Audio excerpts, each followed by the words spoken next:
You're listening to the Vocabbett podcast, where I help students improve their vocabulary for the SAT, ACT, and life itself using my unique and research-backed story-based method. On this podcast, I'm sharing the best tips and tricks for a more enriched vocabulary and pain-free test day. Hello, and welcome to episode number 13 of the Vocabbett podcast. I'm Erica Abbott, a former English and history teacher, the author of the young adult novel Ahead of Her Time, and the founder of the vocabulary company Vocabbett. So I've got a more conventional vocabulary boosting story for you guys today. I thought it fit with the theme of the last few podcasts pretty well. One of the words from the last episode was bovine, which is SAT speak for cow. And today's episode is about meeting a cow in heaven. It also has heavy elements of anthropomorphism, which is another word from last week's podcast, giving human traits to non-humans, being able to speak with a cow. That's very anthropomorphic. And can we just take a second to congratulate you for being able to just throw around a word like anthropomorphic now? That's a big word, guys. And I'm guessing it's starting to not even faze you. So anyway, we've got an anthropomorphic, bovine-centric story coming at you. And let's just be clear that this story isn't meant to be judgy. I'm not trying to convert anyone to veganism or Christianity or anything like that. The story takes place in heaven, but it's satire, guys. This story is meant to improve your vocabulary, nothing more. Eat whatever you want, believe whatever you want. I'm just here to help you improve your vocabulary. And with all that being said, let's dive in.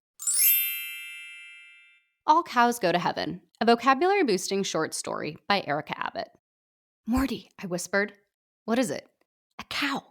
A cow? My husband replied. But we're in heaven. Heaven's front yard, at least. There could be no question that we were no longer on Earth. The ground beneath us was a cerulean blue. Benevolent saints welcomed us atop ephemeral clouds. I gave one of the saints a friendly wave, mentally doing the math on how many steps separated us from the bovine creature. At this rate, we'd end up standing in line behind it, entering the pearly gates right after. I grabbed my husband's hand and slowed our pace. There was only a moment to appreciate the strength of the hand. What a nice change it made from the sun-spotted, arthritic claw I'd been gripping in recent years, before another man entered the line behind us, suddenly appearing from the universe in a white robe. I kicked a stray cloud. Now that someone was behind us, we'd have to approach sequentially, right behind the cow. What's the big deal, Morty asked. All dogs go to heaven. Why not cows too? Do you really have to ask? I hissed. How many of them have you eaten? My husband paled, losing all semblance of equanimity. His skin nearly matched his pearly robes. But surely that's okay, he said. I mean, everyone does it. They can't get mad at everyone.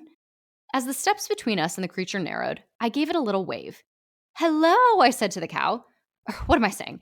Moo. Honey, moo at him. Moo. The cow gave us a look of ineffable pity.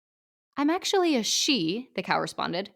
Funny, my udders were all your type seemed to care about on Earth. Yeah, sorry, I mumbled. We've never, met a cow before. Yes, it's easier that way, isn't it? Okay, so that was All Cows Go to Heaven. Just as a reminder, it's satire. It was thought-provoking when I wrote it, but the purpose of this story is to boost your vocabulary. If you are enjoying my unconventional approach to learning, I just want to remind you that the founding member bonus for the Vocabbett membership ends on May 1st, so just, a day or two away, depending on how you count it. As a founding member, you obviously get all the perks of the Vocabbett membership, so the text accompaniments to the podcast so you can read along to these stories. There's also a huge vault of videos that I recorded on everything from mindset to etymology, as well as free digital copies of basically everything I've ever written, and that includes my book, Ahead of Her Time. I honestly just wish that I had something like this when I was younger. I always have loved learning, and I did have really good intentions when approaching the SAT. I bought the huge SAT study guide that you see at Barnes & Noble and everywhere else, but it was so tedious. It ended up being decorative more than educational. I think I opened it once. My hope is that Vocabbett actually keeps students learning, and more than that, it keeps them loving learning. If you are in 8th grade or older, or you have kids 8th grade or older, I'd really recommend getting the Vocabbett membership now. As a founding member, you get everything I just talked about, but you also get the current introductory rate locked in for life. This is particularly brilliant for families with multiple children who are going to have to go through this test prep charade multiple times. The price of the membership is going to go up. It just has to as I add more and more content, but you will forever be locked in at this current $99 a year rate. And the only other little Vocabbett update is I'm still finalizing the website. It has been an absolute bear. But if you haven't checked it out yet, I definitely recommend it. All right, I will see you there or back here on Tuesday for another vocabulary boosting podcast.